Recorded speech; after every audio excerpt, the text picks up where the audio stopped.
আসসালামু আলাইকুম। মানে আমার কাছে একটু আশ্চর্য লাগছে যে ঘটনাটা কেমনে ঘটলো। তার মানে মাঝে মাঝে এখানে চমক তৈরি হয়। আজকে কক্সবাজারের যে ঘটনা, এই ঘটনা কিন্তু একটা ভিন্ন বার্তা দিচ্ছে। বার্তাটা হচ্ছে যে আপনারা জানেন যে আমাদের যে আইনাঙ্গন আছে সেখানে প্রতি বছর একটা নির্বাচন হয়। জেলা আইনজীবী সমিতির একটা বার্ষিক নির্বাচন হয়। তো আওয়ামী লীগ তো খারাপ, আওয়ামী লীগের প্রতি আমাদের অভিযোগের শেষ নাই, ফ্যাসিস্ট বা বাংলাদেশকে ডুবাই দিছে। হ্যাঁ, আপা বাংলাদেশ ছেড়ে পালাই গেছেন, এখানে রাজনীতি করা যাবে না, এই দেশের মানুষ আওয়ামী লীগকে চায় না। তো এই যখন আমরা কথা বলতেছি বা সবাই বলতেছেন, কিন্তু ঘটনা তো ঘটলো ভিন্ন একটা ঘটনা। কক্সবাজার জেলা আইনজীবী সমিতির বার্ষিক নির্বাচন আপনার সম্পন্ন হয়েছে। সমিতির ইতিহাসে প্রথমবারের মতন আওয়ামী লীগ, বিএনপি এবং জামাত, এই তিনটি দল পৃথক তিনটি রাজনৈতিক প্যানেল থেকে অংশগ্রহণ করে। অর্থাৎ যেই নির্বাচনটা জাতীয় নির্বাচনে হয় নাই, যেই নির্বাচনটা গণভোটে হয় নাই, এই নির্বাচন ইতিহাসে প্রথমবারের মতন সেখানে আওয়ামী লীগও অংশগ্রহণ করছে, বিএনপিও করছে, জামাতও করছে। রেজাল্ট দেখেন আপনার, সমিতির 17টি পদের মধ্যে আওয়ামী লীগ সমর্থিত প্যানেল যারা, তারা আপনার পেয়েছে 7টি। তারপরে হচ্ছে জামাত ইসলাম, তারা পাইছে 6টি। এমনকি বিএনপি সমর্থিত জাতীয়তাবাদী আইনজীবী ফোরাম, তারা পাইছে 4টি।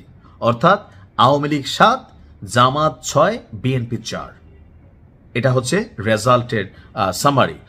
গতকাল সকাল 9টা থেকে বিকাল 3টে পর্যন্ত শান্তিপূর্ণ পরিবেশে জেলা আইনজীবী সমিতি ভবন এবং চকরিয়া উপজেলা চৌকি যে আদালত ভবন আছে, এই 2 কেন্দ্রে ভোট অনুষ্ঠিত হয়।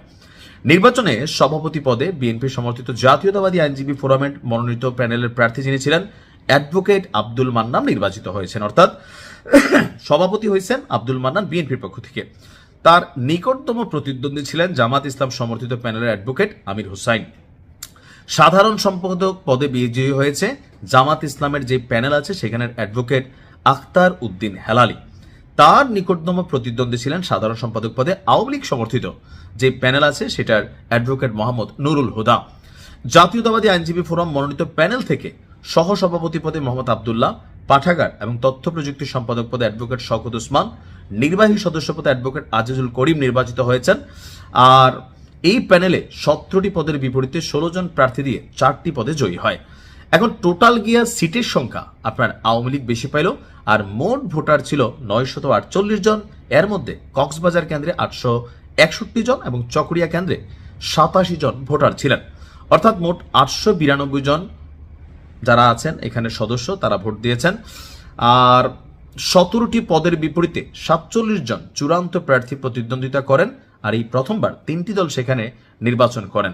তো নির্বাচন নিয়ে এখানে আপনার কোনো ধরনের কোনো কি বলা হয় যে নেগেটিভ কোনো সিচুয়েশন অথবা অপ্রীতিকর ঘটনা ঘটেনি। তো গত বছরের নির্বাচনে আবার বিএনপি সমর্থিত প্যানেল আপনার 9টি পদে, জামাত পাইছিল 6টি, আওয়ামী লীগ পাইছিল 2টা।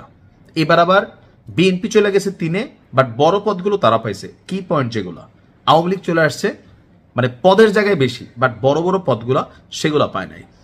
এখন এটা হচ্ছে আইনজীবীদের মধ্যে আর কি যেটা হয়েছে। তো দেখা যাক কি হয়। ভালো করে চললে মানুষ একসময় তার রাগ গোসা কমে যায়। আর যদি যে গত 2-3 দিন আগে বলছিলাম যে তারিক জিয়ার কাছে একটা আবদার ছিল আওয়ামী লীগের, যে যদি একটু স্পেস দেয় বিএনপি, তাহলে তারা ভালো হয়ে রাজনীতি করবে। সময় বলে দিবে কে কতটুকু বদলাইছে। ভালো থাকুন, আসসালামু আলাইকুম।